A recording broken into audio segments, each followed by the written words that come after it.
Sorry for the delay in getting started. Before we get into our speakers this afternoon, I wanted to invite a few people up here. Harry, who's standing up and he's escaping. Rocky, Alan, and Louise. Do you want to join me up here for a second? You three, you four? All four of you. Rocky, Harry, Alan, where are you? Louise.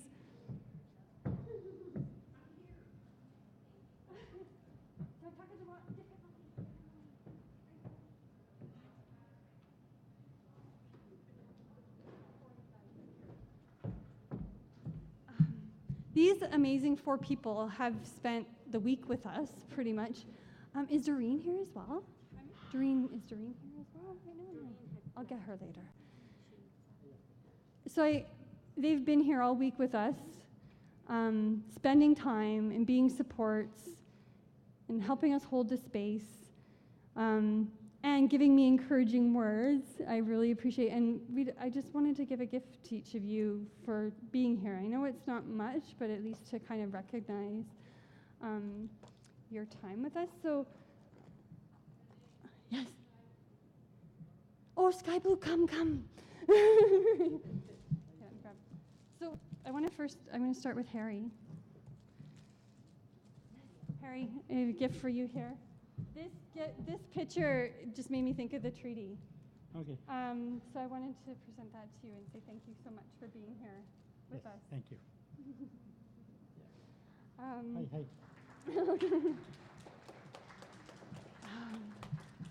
And Alan, I wanted to give you this one as well.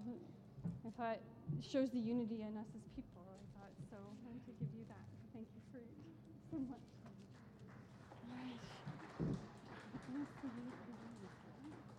Which one? No, Rocky. Okay. Rocky. I'm like, Rocky, you've just been a bit of a heart, so these beautiful heart earrings just stood out for me for you, so I picked up those for you.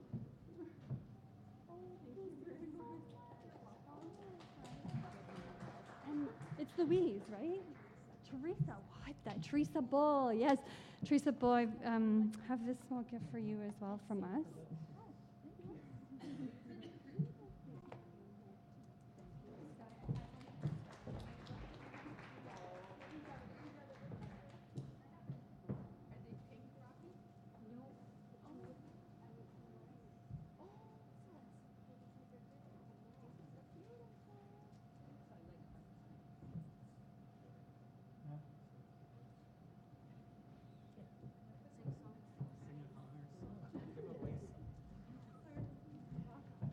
So I put things in nooks and crannies for certain people.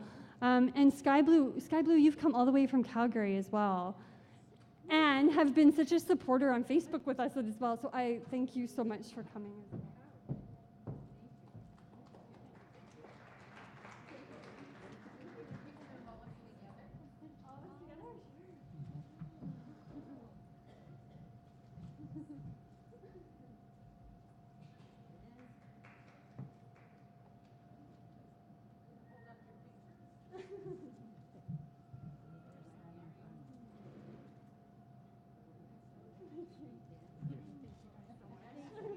You're welcome. Thank you guys for spending your time with us. They were just giving me advice for planning for next year, and I looked at them and I said, no. Anyway, okay. And then also I wanted to invite Audrey. Do you want to do your poem? Before we get started. So this is Audrey Brooks, another amazing woman in this community who's got something to share with us. I'm so appreciative of the art of the woman with the baby on her back, because this is a story that came to me when I was attending the Edmonton Lifelong Learners, which was presented by Priscilla Campo and Tracy Lindbergh. And it was in response to an actual event. And so I have this poem. It's called All My Relatives. hello to a new child. I hear a woman from Hague Lake. She wants a child, but her husband is sterile from chemicals from the plant. A friend from the States is willing to donate sperm. Her need is great to have a descendant from her line. Her husband knows the importance and agrees, and it is done, and it is good. The child is beloved. The child is a joy for all her relatives. Her 3 parents bless her. Hi, hi. And so it goes until the government learns of it. No, your child is not of your people. She is an American. She is not recognized here. This is Canada for Canadians. She is a relative born to this community. Our connections are not based on boundaries. Our families are both single and extended. We chose who we are. We are created as one people. Your ways are not our ways. Your laws are not ours. They are brought with you from far away. To you we are savages, to be used as slaves. Our ancient cultures you destroyed. Our children you stole and abused, leaving us bereft, leaving us as damaged goods. This child is our tomorrow. Hear these words. She will be a leader. She will be our voice. From her mouth will come words of power that will take us out of this backwoods hell, this reservation, this place where your laws put us, your lies, your greed that drove us from the land. Places that are still our sacred land will be restored. Our people will be healed. She comes as white buffalo woman, spiritual leader who leads us to justice, not according to your laws that change when gain and greed lead to genocide, but to laws and obligations from elders who speak for the good of all the relatives. What you rulers will do will come back on you, for the land you destroy cries justice. When you try eating money, you starve.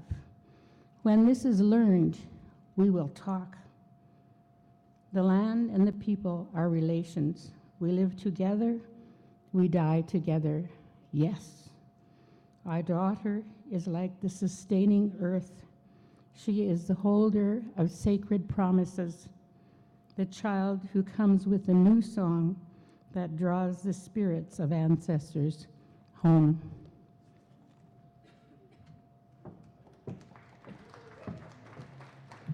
Thank you, Audrey, for that.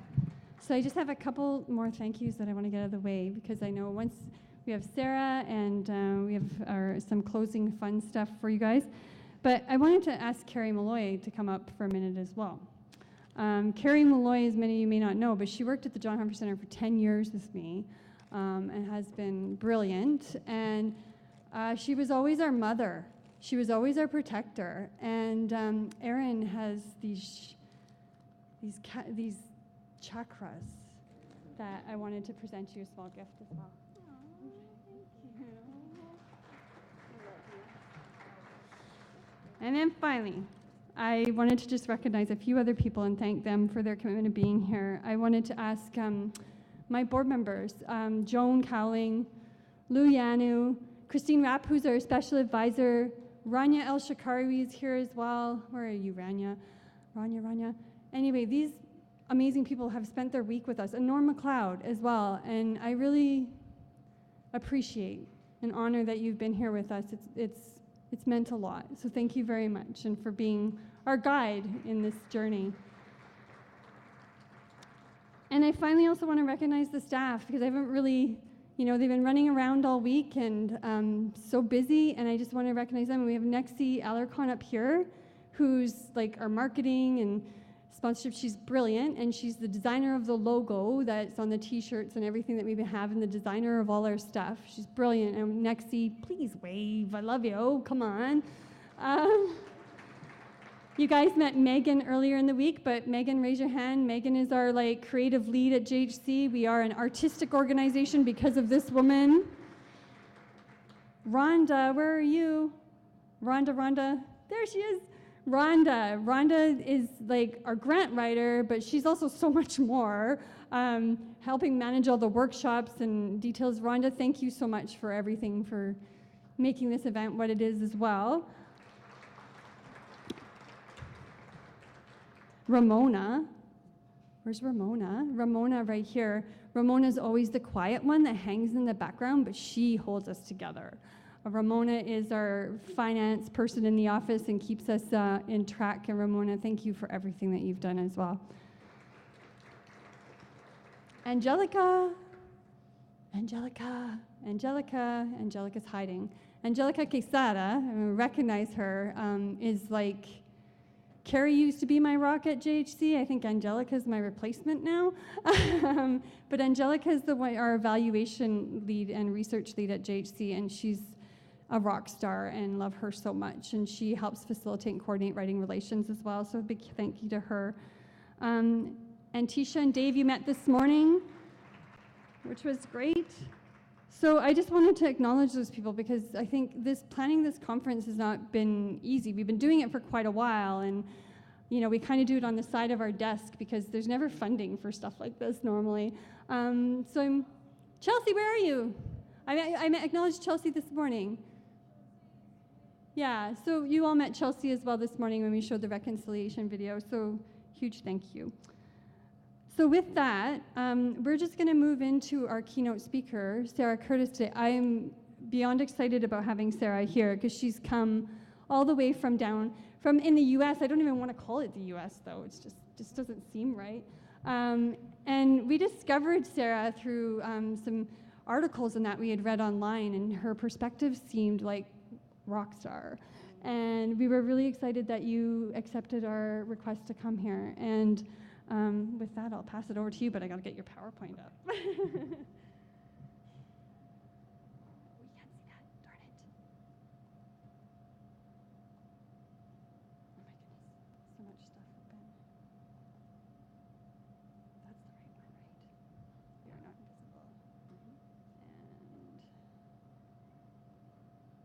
all right, there we go. And I can take this off of here. You can, definitely. Okay.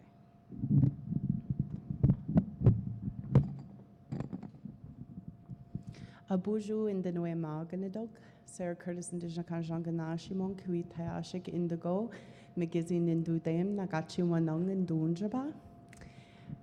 Hello. Thank you for hanging out till the end, the very last session. And there is something about being up on this stage that makes you really nervous. So I thought I was not even going to be nervous, and now my heart is going boom, boom, boom, boom, boom, boom. I wanted to say, first of all, to say thank you to the people of this land being here and being accepted.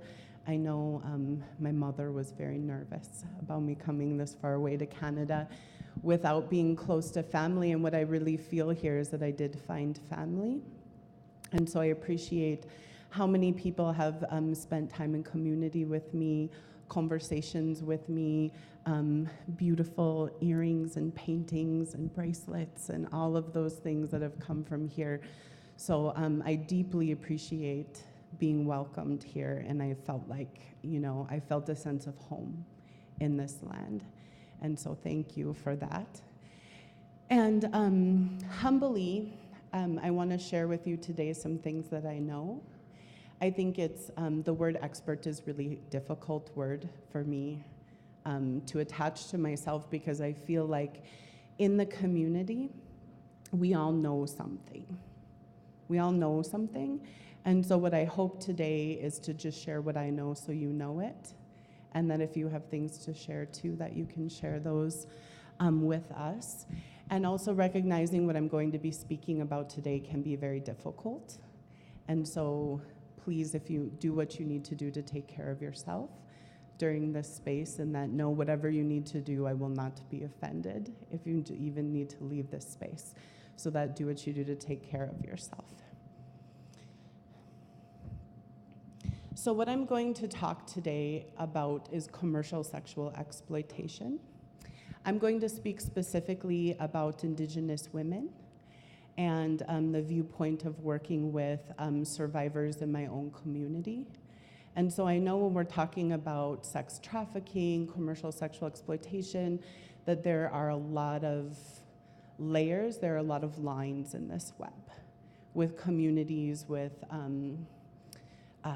newcomer communities, with LGBTQ2AI plus communities, with trans communities, with all of the, everybody has their own specific issues around this, but today I will be speaking about Indigenous women and the work I do in community with them in Minnesota and around the United States. And so just because I know words, right, a lot of times when we get into our work, we speak all of this jargon, we speak all of these words that we put into grants, and so we understand. So just what I'm gonna be talking about, commercial sexual exploitation, is the actual or attempted abuse of a position of vulnerability, differential of power, or trust for sexual purposes. So I won't be talking about labor trafficking, but simply sexual exploitation and what that looks like. And when I say that, it is more than folks that are used in prostitution, but it can also encompass folks that are used in strip clubs or in pornography or in survival sex or in many other forms, right? Looking at really when the choice is between harm and harm, what choice is that? And looking at how this impacts Native communities specifically. There is not a lot of research, as was alluded to earlier, but this is one report that I did pull some things on. It's called The Garden of Truth. And it was done in my state of Minnesota with the Minnesota Indian Women's Sexual Assault Coalition. And we interviewed 105 Indigenous women in the state that self-identified as either currently being harmed or had previously been harmed in this violence in their experience. And the reason I use this, because I don't believe numbers really tell much of the story at all, but I use this because I really believe in the way it was gathered. So the interviewers made as much money as the women coming in to be interviewed. I did not do the interviewing, but I was really honored to hold space. So I had food and smudge and extra cigarettes and those kinds of things, and just was able to sit and visit with the women here. But you can find this online if you just Google The Garden of Truth. And it's a really in-depth report that talks about the experience of Indigenous women in Minnesota that through my work actually mirrors most of the United States, and from what I have learned here is not so different from Canada. So if you want to look at a report, tangible things to use, that's something that you can access.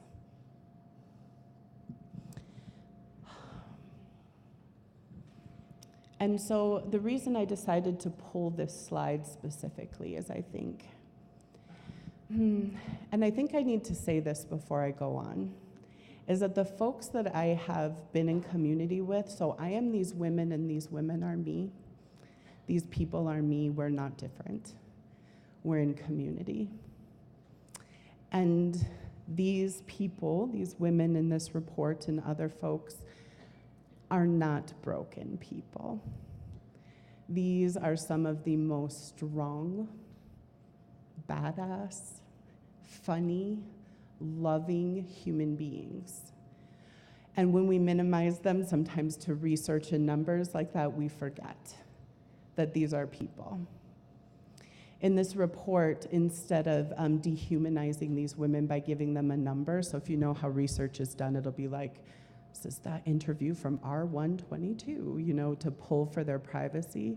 But we, invited the women to choose flower names, which is why it's called the Garden of Truth. So each woman chose her name going through there. But I want us to not forget, when we're talking about something that is so hard and so difficult and how courageous these women were, these interviews would take place from an hour to 3 hours. So they really shared their stories with us, that these are not broken people. These are loving relatives that just had something bad happen to them. So in this research, they compared with Melissa Farley in the research that she has done in other countries around the world. And I think one thing to recognize is that when we look at this chart, and I'm sorry, it's like really small, but almost across the board, Indigenous people in Minnesota suffered worse conditions than people in those 8 other countries combined, some of which we would designate as third world countries. And so understanding that in this reality, that people who are born on the land and abused on the land, they suffered worse conditions across the board, things like being physically assaulted, having childhood sexual abuse perpetrators, having current or past homelessness.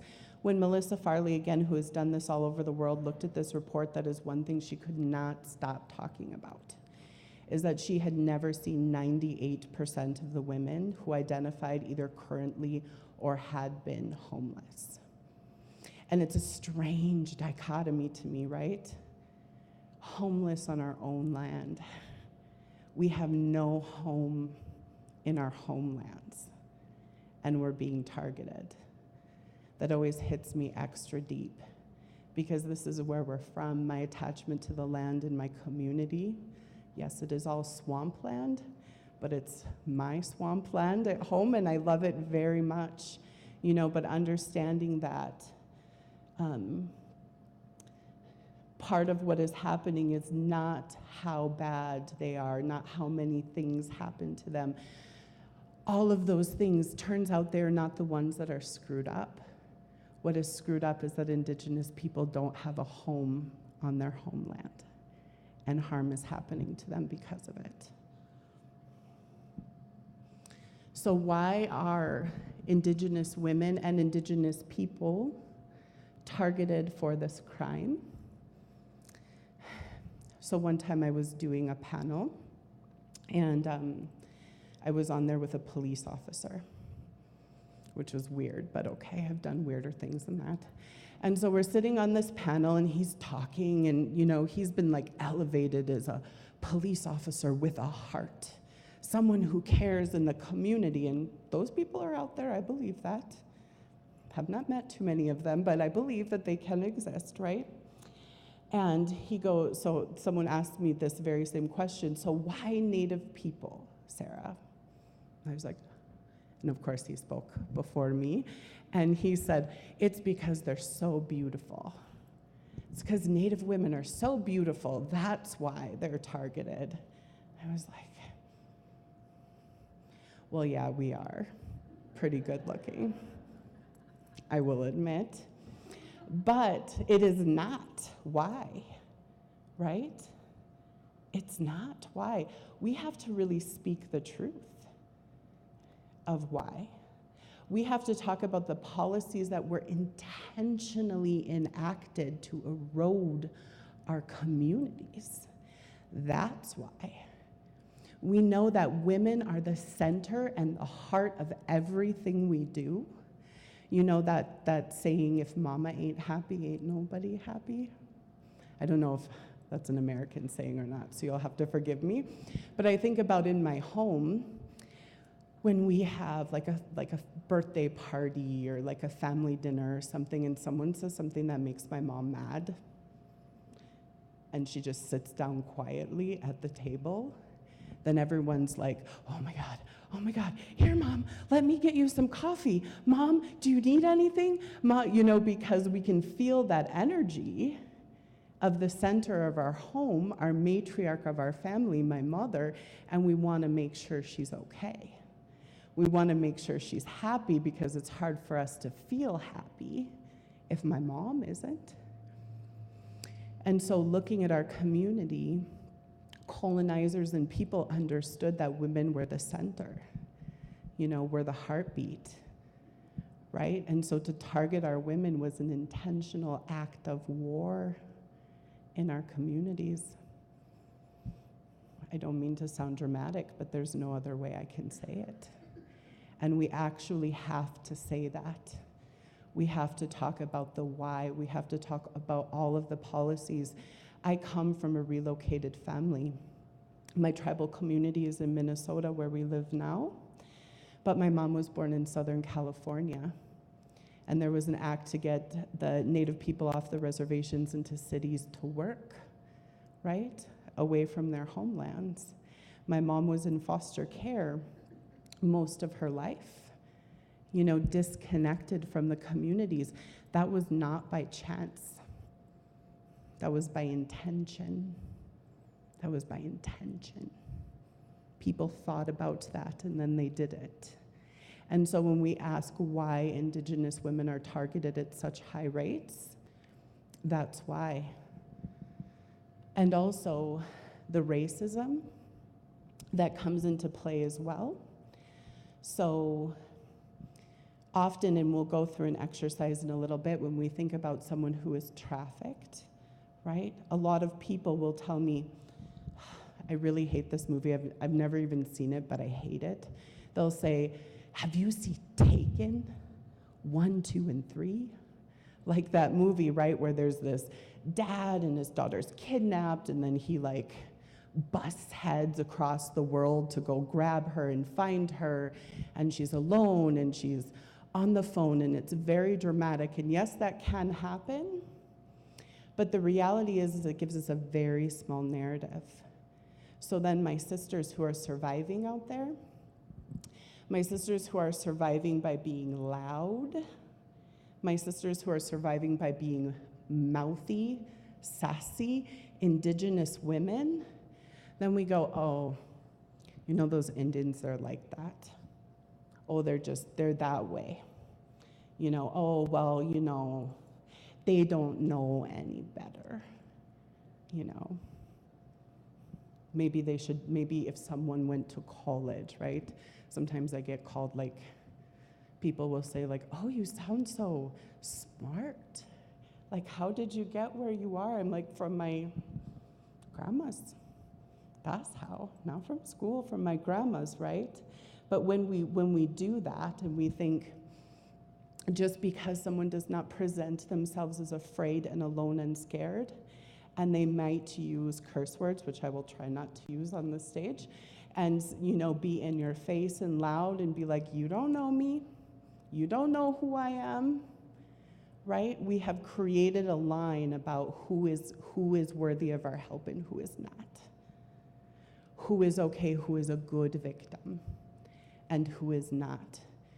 And 100% of the time, in my experience, Native women do not fall on that line of the good victim.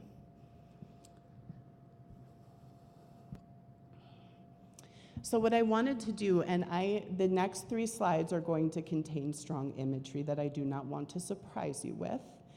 So if you don't want to look, please feel free to look down. There's no nudity or anything like that on there, but these are Google image searches. And being as old as you can be to be a millennial, I know how important or how much of a heartbeat the internet can be. And so then what this Google image search does is when you search a term and you hit images, these are the most used, these are the most accessed, these are the ones that come to the top first. And so again, when I'm talking about commercial sexual exploitation, I'm calling the gamut violence. So I'm calling, if it's called human trafficking, if it is called prostitution, if it is called stripping, if it is called, right, because I understand that violence happens across those boards. And so what I want us to do is look at these images and talk about the story they tell. So the first image we're looking at is If you type in sex trafficking, that's what I typed in there. Because that's a term more and more people are noticing. And what you see in these images that stand out is they're black and white, right? Most of them are black and white. They're commodifying.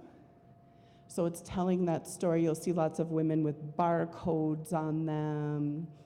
You will see women like a hand over mouth or tied up or those kinds of things like that. And that's telling a story.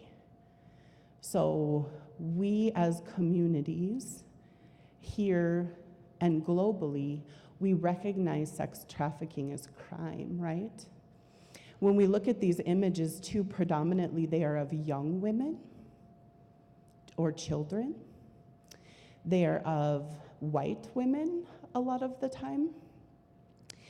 And looking like, telling the story very clearly that they have no choice. They're tied up somewhere. This is the only reason what is happening them is happening to them, right? It's a powerful story, but when we look at the experience of Indigenous women and the things that we look for and the high rates, in the United States, the highest rates, the National Institute of Justice in the United States released a report that said 55% of Native women will suffer domestic or sexual violence or sex trafficking in their lifetime. So that is more than 1 in 2 women. The national study was released last May. And so knowing that the rates of violence are that high, I do not see Indigenous women represented anywhere there. And so this tells one very limited, very small story of this violence. But if we go to the next slide and I typed in prostitution, right?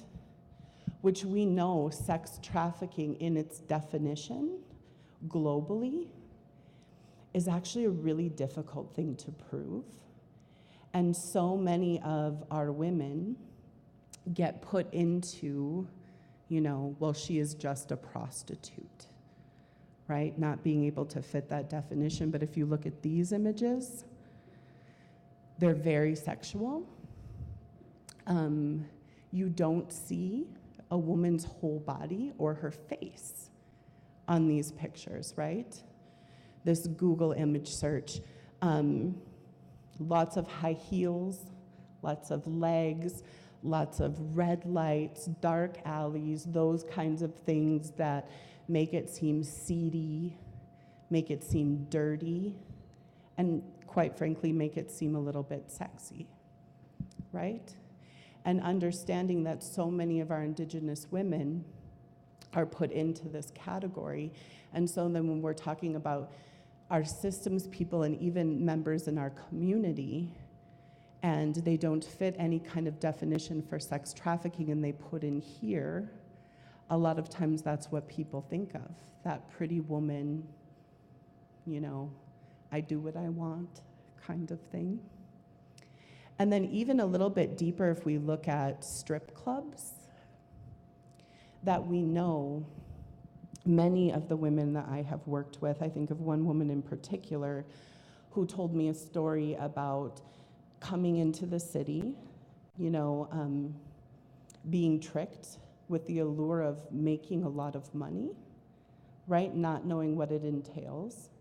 And she would spend a shift working at the strip club, and then she would go to a hotel and be used in prostitution, and from there she would have to film pornography.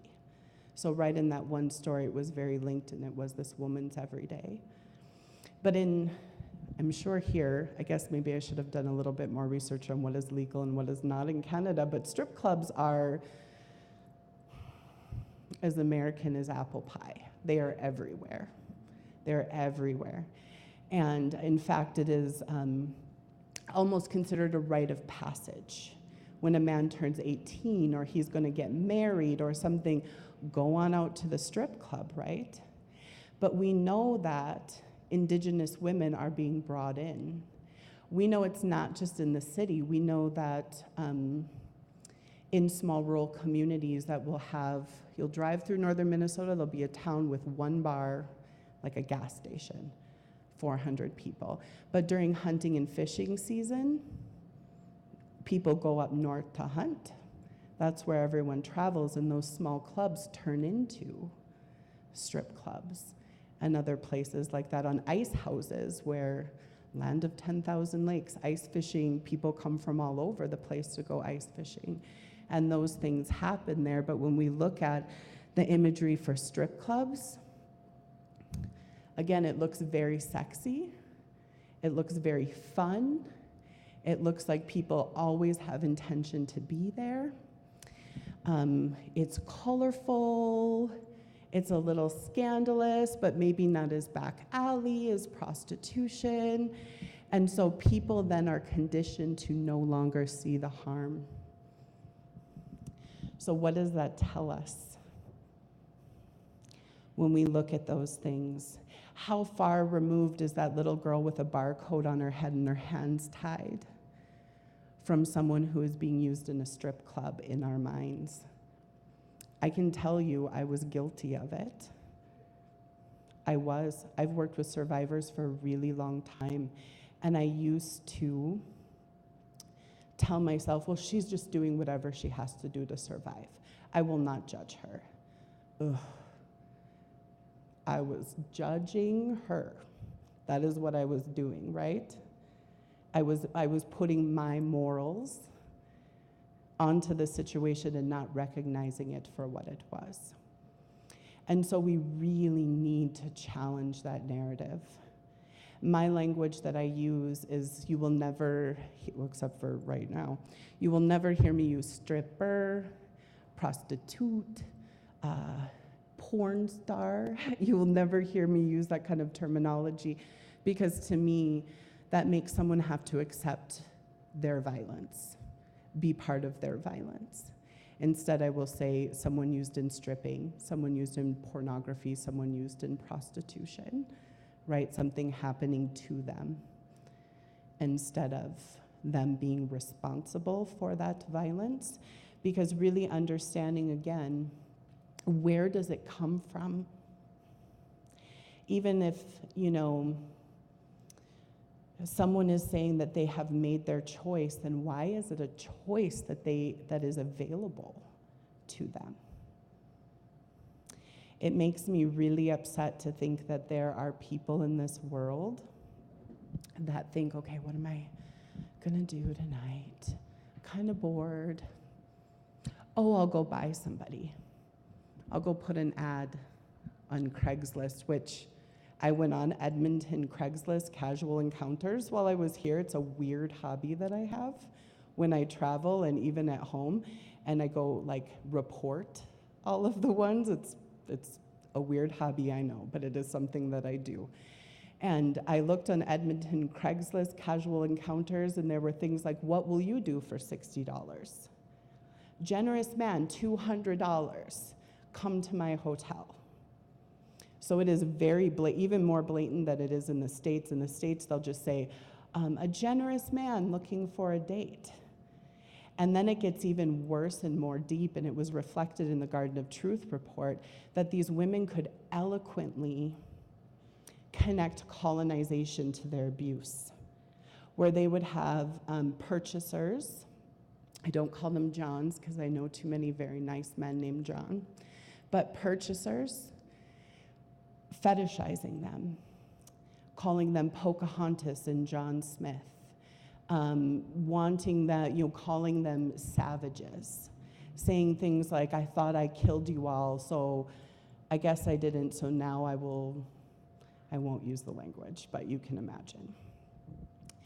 And having that connection in what is there, and absolutely that nobody deserves this violence, right? Everyone deserves to stand in and to live in their full potential and who they are. But I always remember, I'm a mother. If you haven't seen a picture of my child yet, just come see me after this talk and I will show you. He is my sunshine and my everything. And if he couldn't eat, I couldn't find a job, didn't have a place to live, I am not above that. But why do we live in a community that narrows the options for Indigenous women, Indigenous people? Why is that door that wide? So that a choice between harm and harm is not really a choice. It really isn't. And I have found in my work and what I do is, I guess I'll just tell you all about me, that one thing that really irritates me is that phrase, giving a voice to the voiceless. Everybody's got their own voice. They do. Every single person has their own voice. It is our responsibility as community to create spaces with intention to pass them the microphone and let them talk about their lives and their experience and what is happening to them and what they want. And so while I don't want to leave you down, right? This isn't a topic that typically gets me invited to like celebrations, but really looking at what people are doing. So this photo here is a mural. And I don't know, you can see a little bitty person on the bottom, so you can see the scale. It's like 30 or 40 feet. Again, I'm sorry, I'm American. I only speak in feet and inches. But it is really, really big on the side of a building. And the people that painted it, an Indigenous organization called Insurgents out of Los Angeles, came and did this for Honor the Earth. And it is around the oil fields. It's around the trafficking of Indigenous women around there.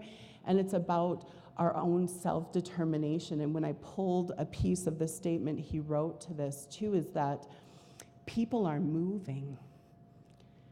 You know, this violence is not new. I remember growing up and hearing about people scrapping over the babysitting jobs of women who were exploited on the boats in my community because you paid more, right? I'm 35.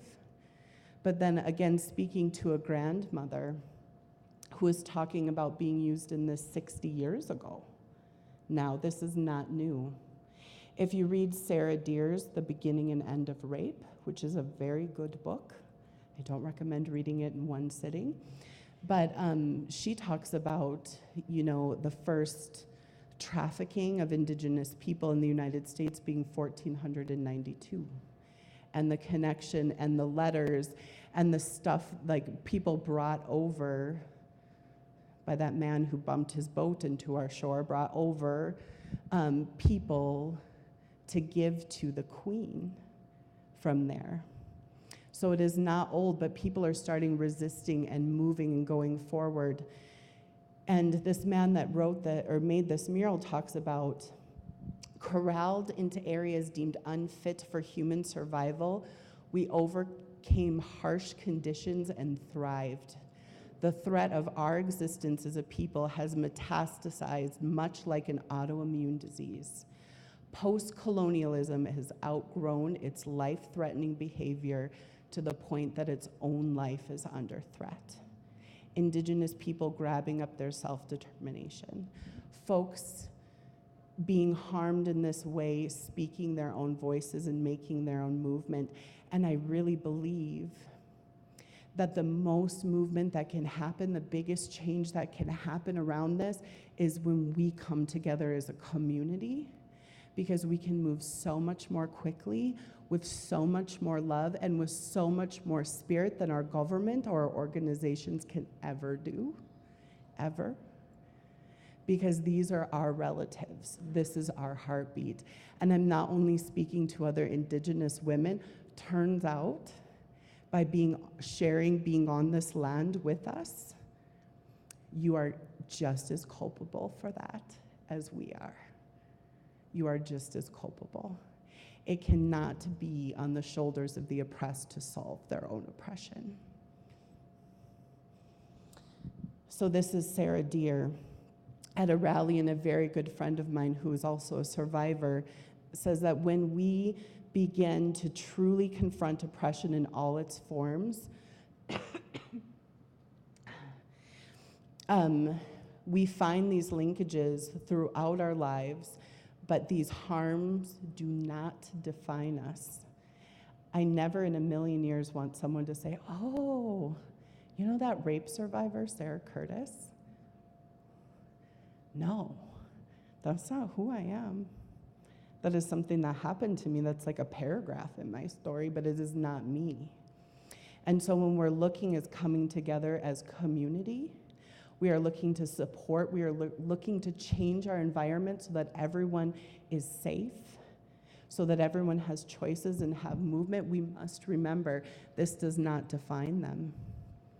So this picture I wanted to show you was of a march, February 14th, linked up to marches that you have here in Canada. And we have been doing this march for a number of years. And typically, because it's February in Minnesota and it is cold, again, I only speak in Fahrenheit, so I can't articulate that very well.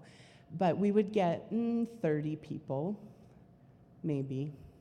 You know, people who cared, some local people, maybe 50 in a good year. But something has changed. I don't know if it's connected to 45 being in leadership in my country or what it is. We do not say his name. But we had 600 people show up to that march. We shut down city block after city block after city block as we marched through the areas in Minneapolis in which Native Indigenous women are most highly targeted for violence. And it was not just Indigenous people. It was very strange because we were not expecting 600 people. And so I was like trying to get everyone to sign in and like, over here, sign in over here in this gym, right? And I was having non-Native allies come up with and show me their signs and say, is this okay for me to carry? Is this all right for me to do? So coming in and asking for the leadership of Indigenous people, having them intentionally walk behind and in between, but letting the Native grandmas and the Native women and the survivors lead the march was really powerful. The families of the missing women was really, really powerful, and that platform to speak moved forward in that community change. You know, there's also something that we do in non-Indigenous communities, and I wanted to share that with my work with Men as Peacemakers, is we also do our Don't Buy It project. And you can find it, and I won't spend much time on it, but it's don'tbuyitproject.org. And we have public service announcements and printables for community people specifically targeted to men and male-identified folk, but really anyone in the community about how you can educate yourself and what you can do. In September, we'll release a free online training that people can access from anywhere and do that. And we'll also be releasing a curriculum. So if there's something that you want to do, there's something that you can access. So now that you know, and after being here, I know this is a double negative, no one called my mom, but you can't not know anymore, right? And I challenge especially our non-Indigenous relatives in the room. Your privilege will allow you to continue to do nothing, so you actually have to make a choice now that you know.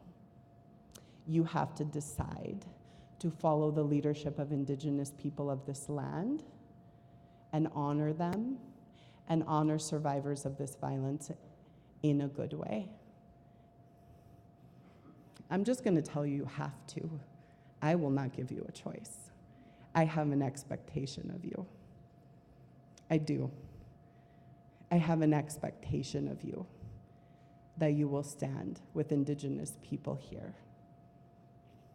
No excuses, okay, with me around that. It really is not.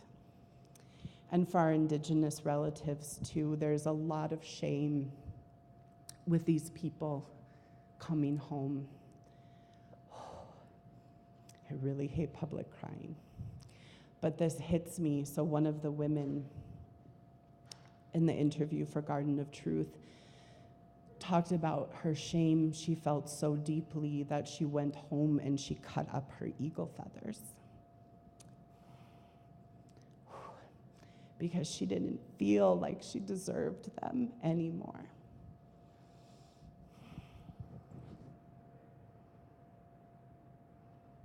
And we as Indigenous people are not always kind to our own people. So we have to remember to be and to welcome them home and to not put blame where blame does not belong. We just need to love them back home.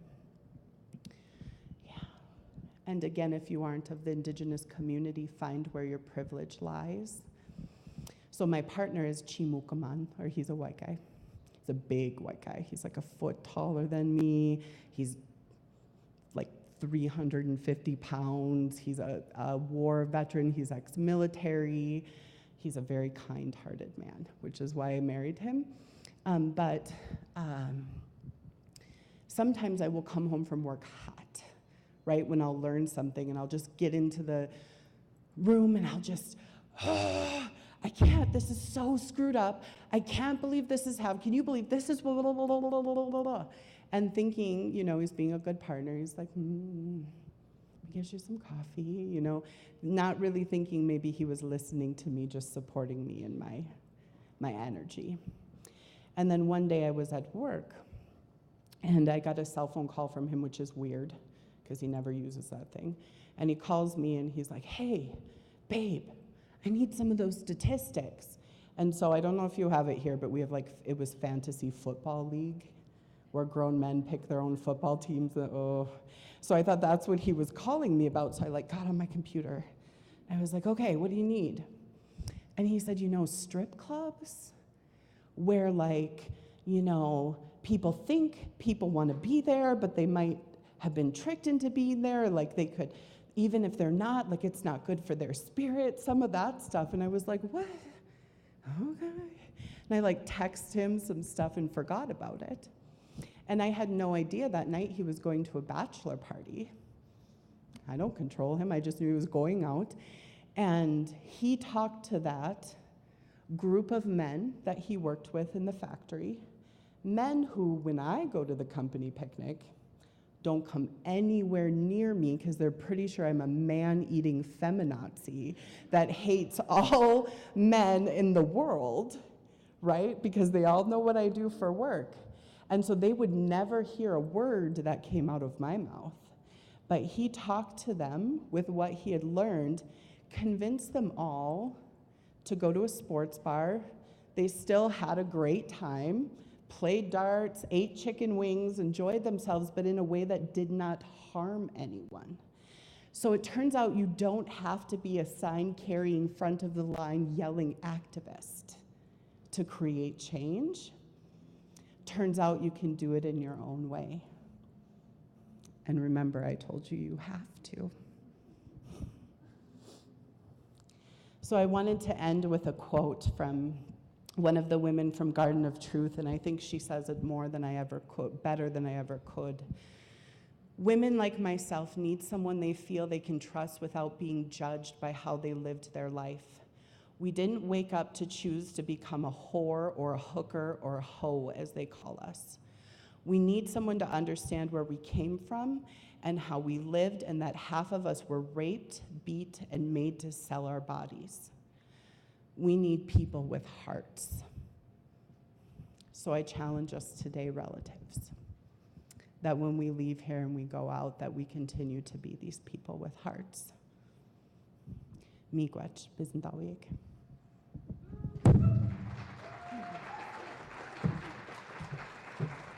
So if Sarah is open to it, I think we can do some questions. If anybody has any questions, we can turn on the mic in the middle and feel free to come up, and if anybody's interested. It's a lot to take in. I think one of the things I take away from that is the fact that we've been talking about it in the circles, is that the healing is so deep that needs to happen, and then it has to happen in relations with each other. So it's really, it's deep. It is. Yeah, go ahead, Nexie. Hello? Okay. It strikes me the fact that human trafficking is happening in the world, and what surprises me the most is that well, from what I've read, and correct me if I'm wrong, it's one of the most lucrative industries in the world, perhaps the second most lucrative industry in the world, which is a crime, right? So I have my theory, and I've done some reading, and to be very honest with you, it seems to me that authorities and a lot of people that are part of the government and have somehow any kind of power are behind it. Because very often I question and say, how is this still happening? And women get cheap, like transported, and they're being sold, and there's a lot of things, there's a lot of corruption behind it too.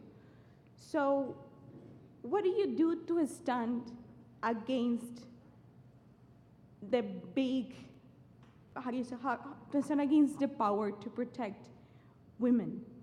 Like, is there any kind of, besides protesting, I feel the need sometimes to have more women in power, because I don't think we will harm each other. And I'm perhaps blaming men. So could you give us any advice on that? So there's no magic answer, because I think if there was one, it would have been done. But I think you stand every day. You stand next to, so I only get to protest sometimes. It's very funny whenever I go somewhere, my mom and my partner are like, is it a talk or is it a protest? They're basically asking if they'll need bail money for me, right? But so that has an impact, but every single day when I can walk down the street or in Walmart in my very small town, and women and people who are being used in this way can see me as a relative and know that they can speak their truth, and if they want to speak their truth, they know I'm going to stand right next to them.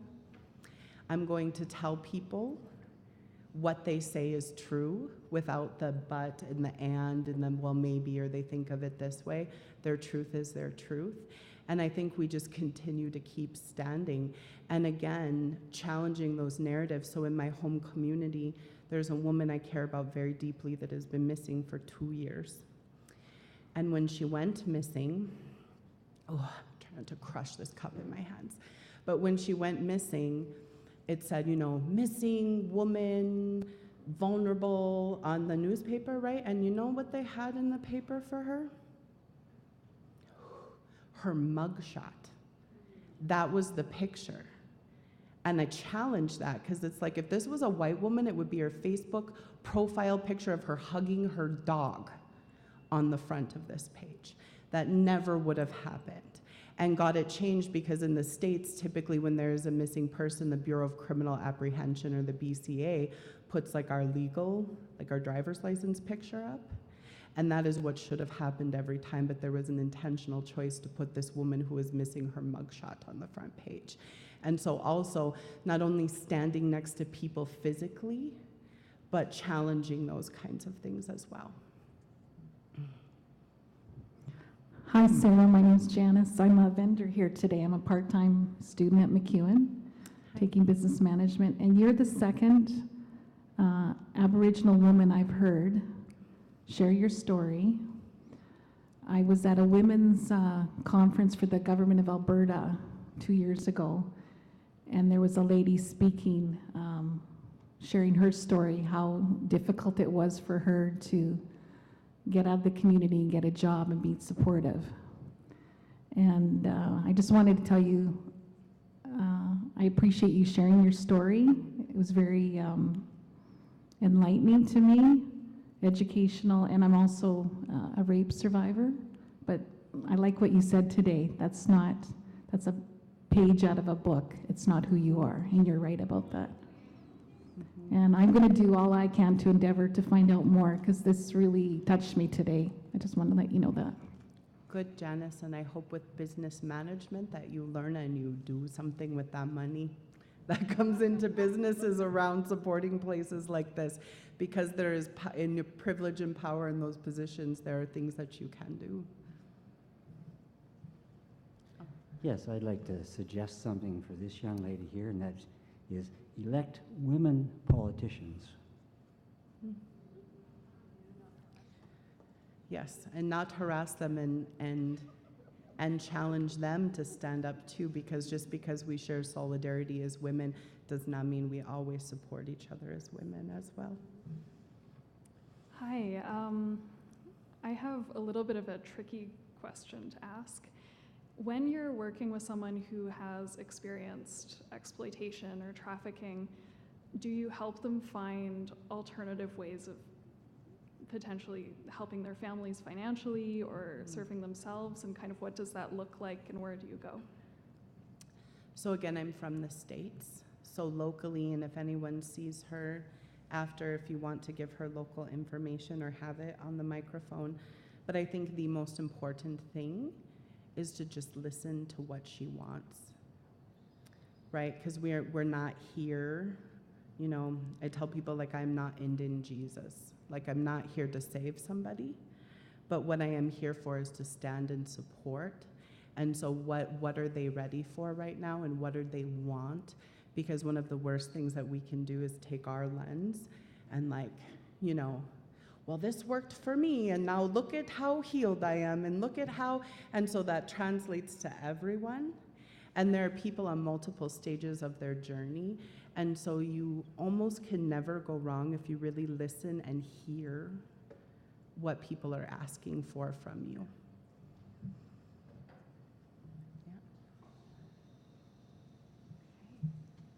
Well, Sarah, thank you so much for coming and for being with us the whole week. I have to admit, like, our speakers, I want to thank, especially because they didn't just come for their talk and then run out.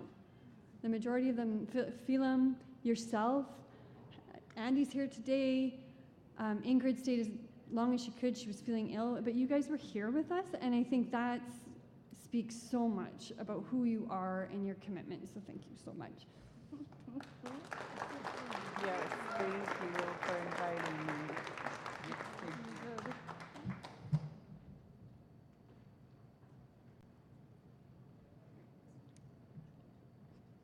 You can tell I'm pausing for something.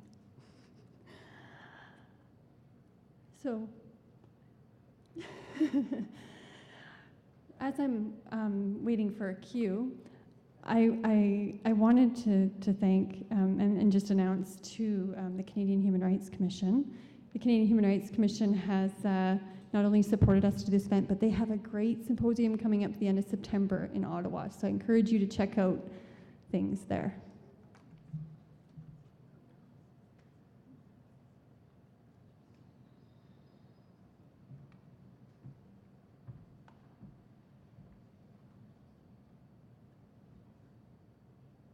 All those people who want to become citizens of Canada, you must pledge the oath of citizenship.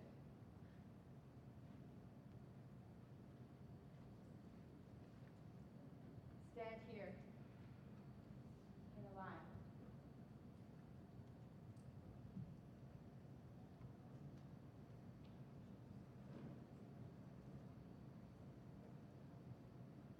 Raise your right hand. Repeat after me. I swear. I swear. To be faithful.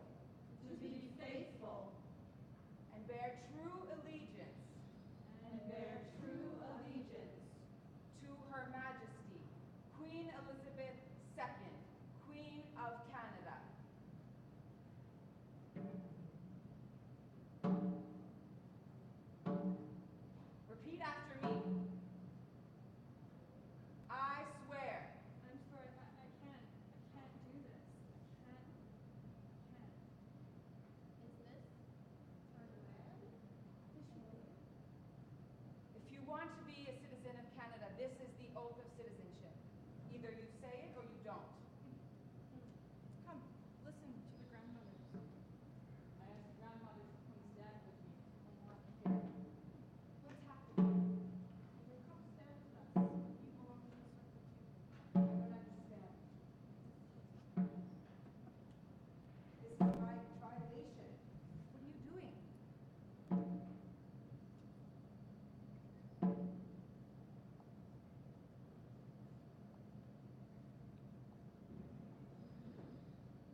The oath of citizenship has been based on lies, deceit, disrespect.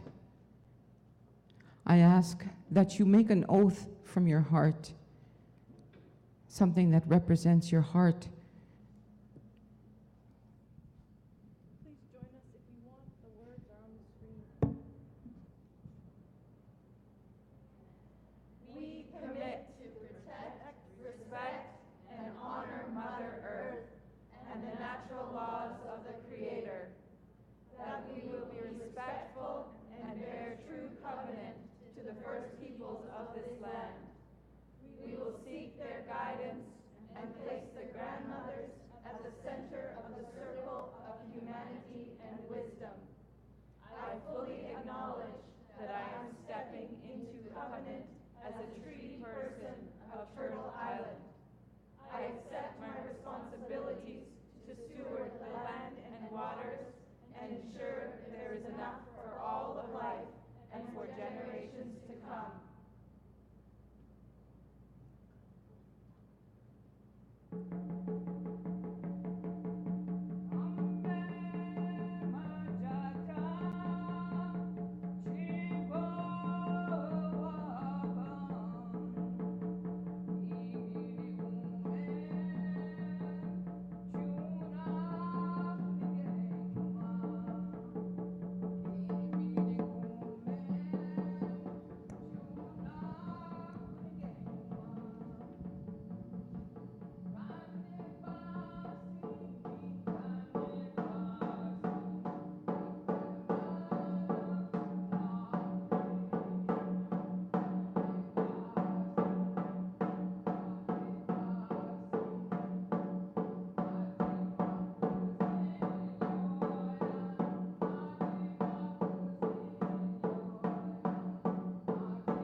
I just want to share this song.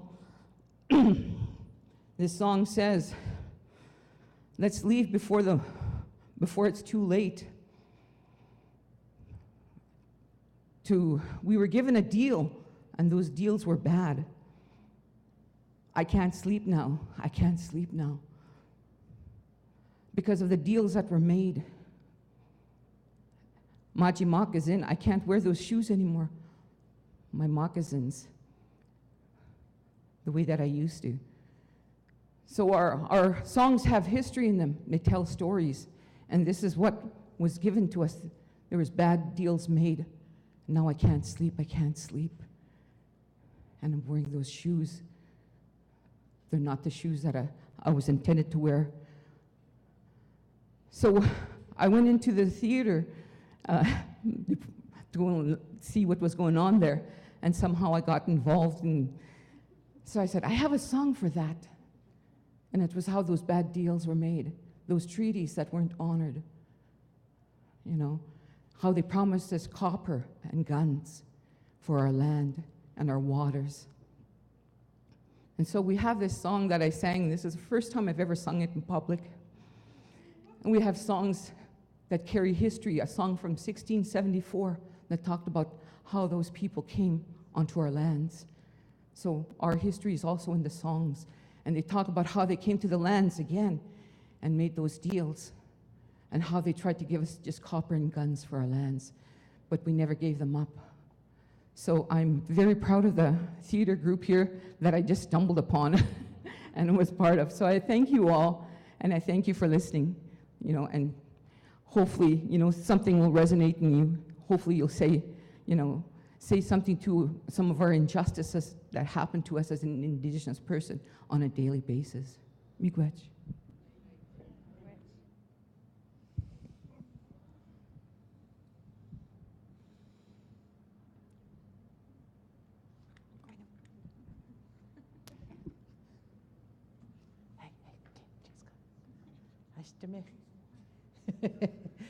Well, Iksanma and Dotemak.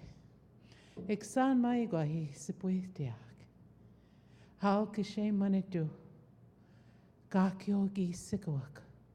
O gakyo jakwak. Gakyo nagwaniak. O takaipi. Kaipi iayak.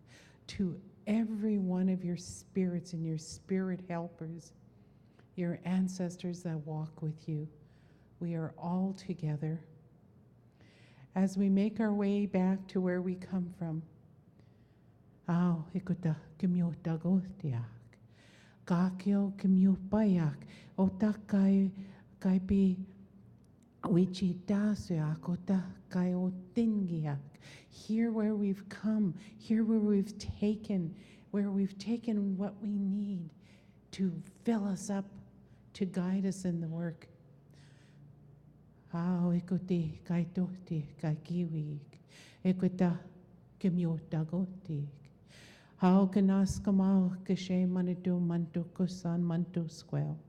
Thank Creator, Creator woman, Creator's wife, Creator's child. Ikuti awawa squel. I see squel.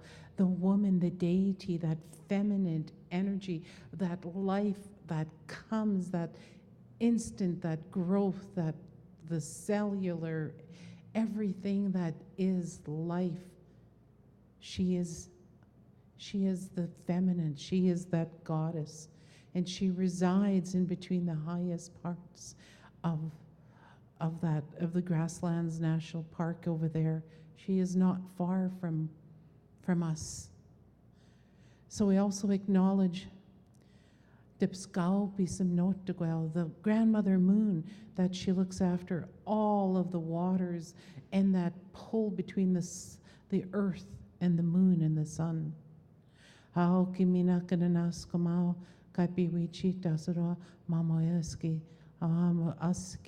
This earth that we live on, that we take the energy for all the life beings, for that, and maskikia, the medicines.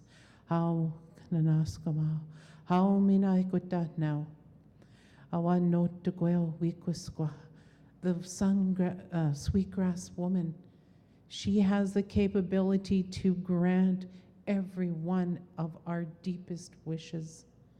We call upon her. She will grant that through our work we will see those that we wish to see in our life, those gifts. How guanma ikuta, how kananaskama kakyo, how makawakaiki waskotenaman, for all that was shown in the knowledge and that shine forth. Mina kaotin naman squati mek, that all doorways be open. How we could kapik squatamak. How we could kamit and kashe manitu kakyo. And for everything that we give Creator, we give thanks. Eksama kakaski ikaskitayan absisnista, for the little that I know and the little that I have. Kamita now, I give you that. Goti kistawal gawaskaigana, your homes. Gatuskiwin, that's your work. Equita kasokitaman, that you will have that that strength, that way we win, the will, the strength. So, working together, kinship, that love for each other. That is where I leave you, Ixanma, and we'll end with our prayer song. And so that already your spirits are already going, traveling home, your love